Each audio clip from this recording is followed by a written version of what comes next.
चलिए मैं शुरू कर रहा हूं आज का लेक्चर। इसमें 2 लेक्चर और लगेंगे, ये 3rd यूनिट आपका कंप्लीट हो जाएगा।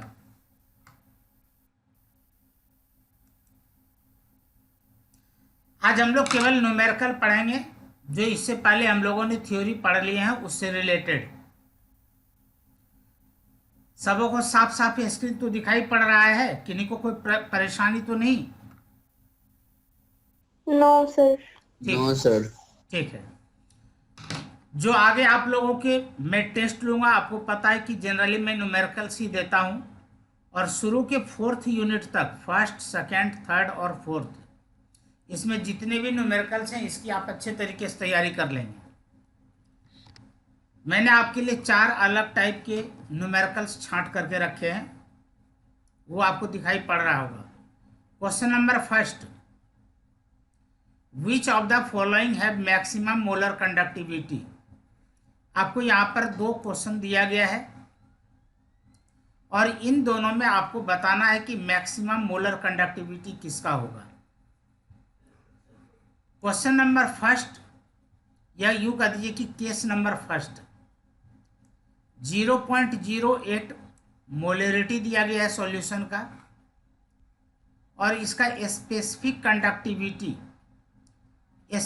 कंडक्टिविटी यानी कि कप्पा, इसका वैल्यू दिया गया 2 × 10⁻⁻² पर ओम पर सेंटीमीटर।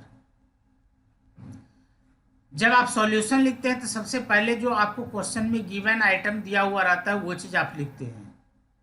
तो हमें यहाँ पर 2 चीज़ दिया गया है, एक तो दिया गया है सॉल्यूशन का मोलरिटी, इसलिए मैंने यहाँ पर लिख दिया 0.08 m, और दूसरा यहाँ पर है कप्पा यानी कि स्पेसिफिक कंडक्टिविटी, और ये वैल्यू है 2 × 10⁻²। निकालने के लिए कहा जा रहा है मोलर कंडक्टिविटी। जहाँ जहाँ पर मेरा माउस जा रहा है उस माउस के ऊपर आप ध्यान रखेंगे। तो मोलर कंडक्टिविटी का फॉर्मूला हम लोगों ने पढ़ा है, λm = kappa × 1000 divided by m। m का मतलब यहाँ पर मोलरिटी।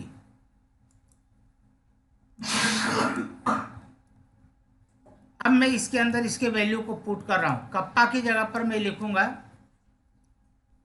2 सर × 250 आंसर है।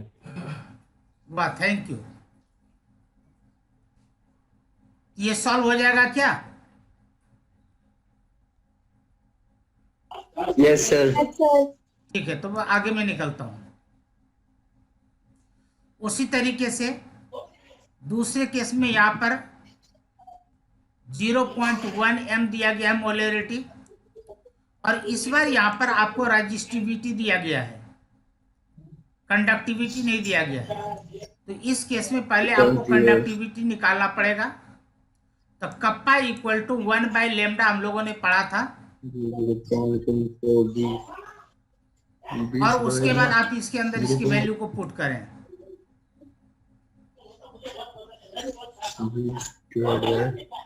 फटाफट सॉल्व कर ले तो।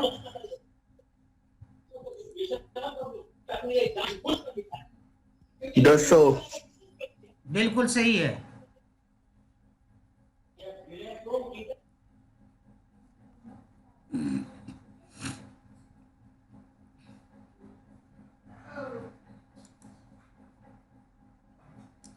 तो पहले का आया 250 और दूसरे का आया 200।